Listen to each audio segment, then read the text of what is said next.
በአክሱም ስብሰባ አፍራሽ ውሳኔ ተወሰነ። አጥፊዎች ላይ እርምጃ ይወሰዳል።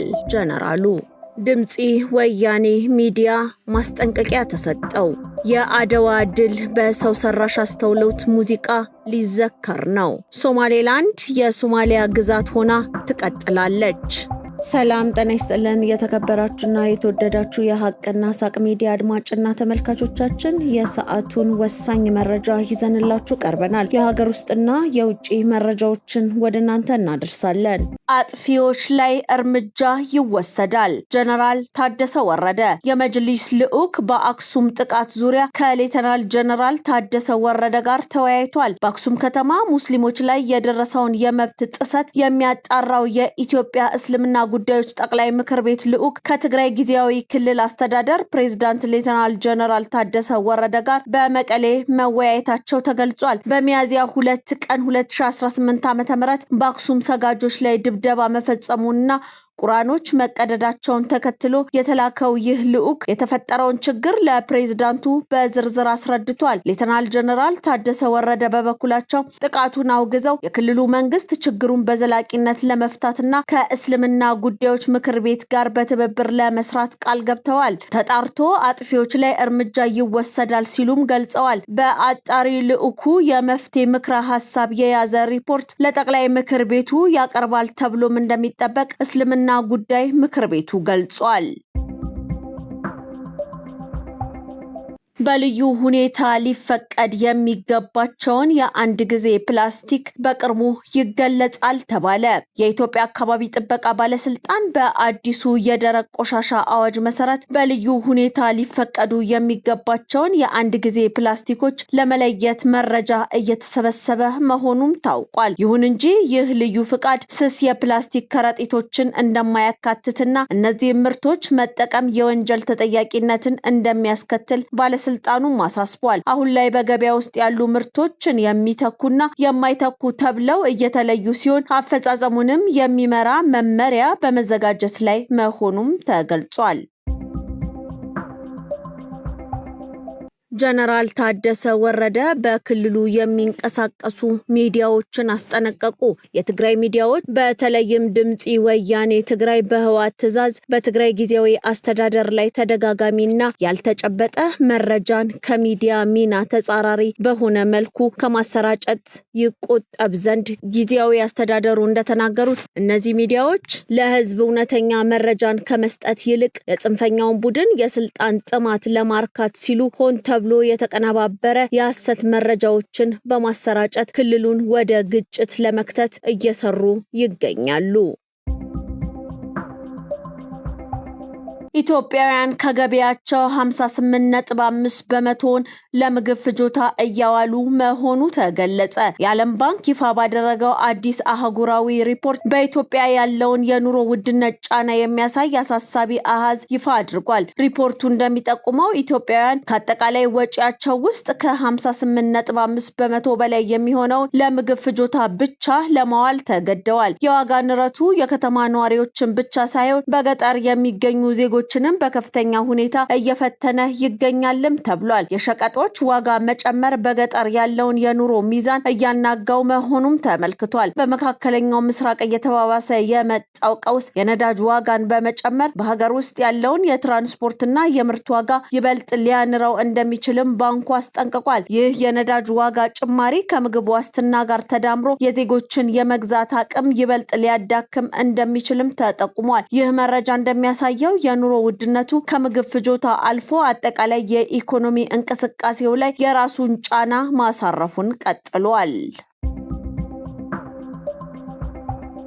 ህወሓት በአክሱም ባደረገው ስብሰባ አንድ አፍራሽ ውሳኔ ወስኗል ሲሉ በክልሉ የሚንቀሳቀሱ ፖለቲከኞች ለሐቅና ሳቅ ተናገሩ። ይህ ውሳኔ ቡድኑ ካለፈው የታሪክ ስህተቱ የማይማር የትግራይን ህዝብ ዳግም ለማይመለስ ጥፋትና ጦርነት የሚዳርግ አደገኛ አካሄድ መሆኑ በግልጽ አሳይቷል ይላሉ ፖለቲከኞች። የፕሪቶሪያውን የሰላም ስምምነት በይፋ በመጣስና የፌዴራል መንግስቱን ትዕዛዝ በመፈታተን ህዝቡ ገና ካላገገመበት ሰቆቃ ወጥቶ ወደ ሰላምና ልማት እንዳይመለስ እንቅፋት እየሆነ ይገኛልም ብለዋል። ይህ አፍራሽ ቡድን ከስልጣን ጥሙ የተነሳ የትግራይን ህዝብ እንደገና ለጦርነት መማገድ መፈለጉ ለህዝብ ደህንነትና ለሰላም ቅንጣት ያህል ደንታ እንደሌለው ማረጋገጫ ነውም ብለዋል። በአንጻሩ በጀነራል ታደሰ ወረደ የሚመራው የትግራይ ጊዜያዊ አስተዳደር የሰላም ስምምነቱን በማክበርና የህዝቡን የህልውና ዋስትና በማስቀደም በትግራይ ምድር አንጻራዊ መረጋጋት እንዲሰፍን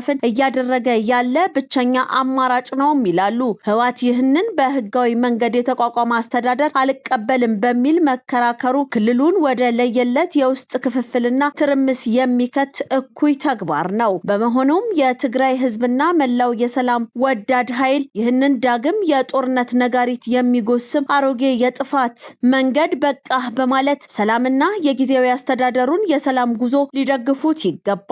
የህወሓት ቡድን የጥፋት መንገድ ለጥቂት አዛውንት ባለስልጣናት ጥቅም ማስጠበቂያ ካልሆነ በስተቀር ከጥፋት ውጪ ለትግራይ ህዝብ አንዳችም የሚያመጣለት ለውጥ የለም። ነገሮች ሳይበላሹና ከማይመለሱበት ደረጃ ሳይደርሱ ለትግራይ እቆረቆራለሁ የሚል የትኛውም አካል የህወሓትን እብሪተኞች በቃችሁ ሊል ይገባልም ብለዋል።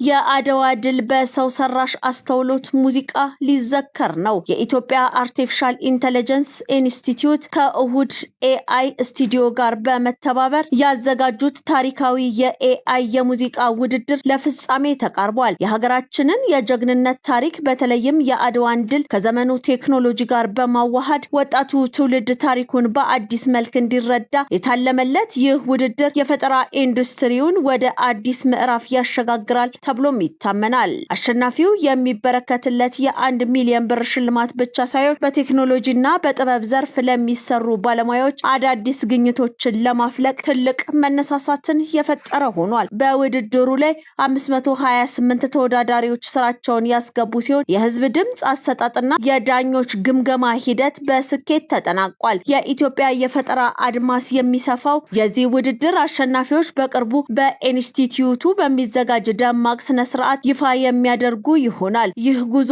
ጥበብና ቴክኖሎጂ ተጋብተው የሀገርን ገጽታና ታሪክ የሚገነቡበት የጅምር ስኬት ተደርጎም ተወስዷል። አሁን ያለንበት የትግል ምዕራፍ የኢኮኖሚ፣ የትምህርት፣ የቴክኖሎጂና የስርዓት ግንባታ ነው። የኦሮሚያ ክልላዊ መንግስት የውስጥ ገቢን ለማሳደግና የክልሉን የኢኮኖሚ እድገት ለማፋጠን የተለያዩ የልማት ድርጅቶችን በመመስረትና የገቢ ምንጮችን በማስፋት ሰፋፊ ስራዎችን እያከናወነ ይገኛል። በቢሾፍቱ ከተማ እየተካሄደ ያለው የ9 ወራት የመንግስትና የፓርቲ የስራ አፈጻጸም ግምገማን አስመልክቶ የኦሮሚያ ክልል ምክትል ርዕሰ መስተዳደር አወሎ አብዲ በሰጡት መግለጫ ባለፉት 9 ወራት 237 ቢሊዮን ብር ገቢ መሰብሰቡን ገልጸው በየዓመቱ የ46% እድገት እያሳየ መጥቷልም ብለዋል። በዚህም የክልሉን ወጪ በራስ ገቢ የመሸፈን አቅም ከ70 እስከ 80% መድረሱን የጠቆሙት ምክትል ርዕሰ መስተዳደሩ የግብር ከፋዮች ቁጥር ከ634 ሺህ በላይ መድረሱንም ጨምረው ገልጸዋል። በክልሉ በህዝብ ተሳትፎ በመንግስትና መንግስታዊ ባልሆኑ ድርጅቶች በጠቅላላው 28800 ፕሮጀክት በስራ ላይ ሲሆኑ ከነዚህ ውስጥ 21000 ፕሮጀክቶች ተጠናቀዋልም ብለዋል። አዲሱ የኢራን የበላይ መሪ አያቶላ ሙጅታባ ኻሜኒ በህይወት ቢኖሩም ቆስለዋል እንዲሁም አካላቸው ተጎድቷል ሲሉ የአሜሪካ መከላከያ ሚኒስትር ፒት ሄክሴዝ ስለ ኢራን ጦርነት ወቅታዊ መረጃ ሲሰጡ ተናግረዋል። የቀድሞ የበላይ መሪ የአያቶላ አሊ ኻሜኒ ልጅ ሙጅታባ ኻሜኒ ከኢራን ጋር ጦርነት እንዲቀሰቀስ ምክንያት በሆነው የመጀመሪያው የአሜሪካና እስራኤል ጥቃት መቁሰላቸው ተዘግቧል። ይኸው ጥቃት አዛውንቱን ኻሜኒን ገደለ ሲሆን የአዲሱን የበላይ መሪ ባለቤትና በርካታ የቤተሰብ አባላትንም ሳይገድል እንዳልቀረ ይነገራል። ሙጅታባ ኻሜኒ ከዚህ ጊዜ ጀምሮ በአደባባይ ያልታዩ ሲሆን ስለ ጤና ሁኔታቸው የሚወጡ ዘገባዎች የተለያዩ ናቸው። ሄክሴስ ስለ መሪው ሁኔታ ከጋዜጠኞች ለቀረበላቸው ጥያቄ ሲመልሱ አሁን ላይ ከእርሳቸው ብዙም የሚሰማ ነገር የለም፣ ይህ የሚጠበቅ ነው፣ ከፍተኛ ፍርሃት አለ፣ በህይወት እንዳሉ ቢታመንም ቆስለዋል፣ እንዲሁም አካላቸው ተጎድቷል፣ ሁኔታው ያው ነው ብለዋል። ሄክሴስ ባለፈው መጋቢት ወር ላይ እንደተናገሩት አዲሱ የኢራን የበላይ መሪ በጦርነቱ መጀመሪያ ላይ በደረሰባቸው ጉዳት ምክንያት በመፍራት በመቁሰልና በመሸሸግ ላይ እንደሚገኙም ገልጸው ነበር። የአሜሪካ ውዱ ድሮን ተከሰከሰ። አሁን ባለው ገበያ 240 ሚሊዮን የአሜሪካ ዶላር አካባቢ የሚያወጣው የአሜሪካ ውዱ የስለላ ድሮን የሆነው MQ-4C በፋርስ ባህረ ሰላጤ በድንገት መሰወሩንና መከስከሱን የአሜሪካ አየር ኃይል አምኗል። የአሜሪካ ባህር ኃይል ሚሻፕ የሚል ስያሜ የሰጠው ይህ የስለላ ድሮን ሚያዝያ 9 ላይ በፋርስ ባህረ ሰላጤ ላይ ስራ ላይ እያለ በድንገት መሰወሩ ነው የተዘገበው። ሶማሌላንድ የሶማሊያ የግዛት አካል ሆና ትቀጥላለች ስትል ሞቃዲሾ አስታወቀች። ሶማሊያ እስራኤል በሶማሌላንድ አምባሳደር መሾሟንም ተቃውማለች። አምባሳደር ሚካኤል ሎተም በሃርጌሳ የመጀመሪያ የእስራኤል አምባሳደር ሆነው የተሾሙ ሲሆን ይህ ለሶማሊያ አልተዋጠላትም። የሶማሊያ መንግስት ጉዳዩን አስመልክቶ ባወጣው መግለጫ እርምጃው ሉዓላዊነትና የግዛት አንድነትን የሚጥስ ነው በማለት ውድቅ አድርጎታል። የተመድ ቻርተር እና የአፍሪካ ህብረትን መርህ ትርጉም አልባ ያደርጋል ሲሉም ተችተዋል። ሶማሌላንድ የሶማሊያ ግዛት አካል ሆና ትቀጥላለች በሚል ውድና የተከበራችሁ የሐቅና ሳቅ ሚዲያ አድማጭና ተመልካቾቻችን የዕለቱ ወሳኝ መረጃችን የተከታተላችሁትን ይመስል ነበረ። ቀሪ ዝግጅቶች ይኖሩናል። መልካም ጊዜ ይሁንላችሁ።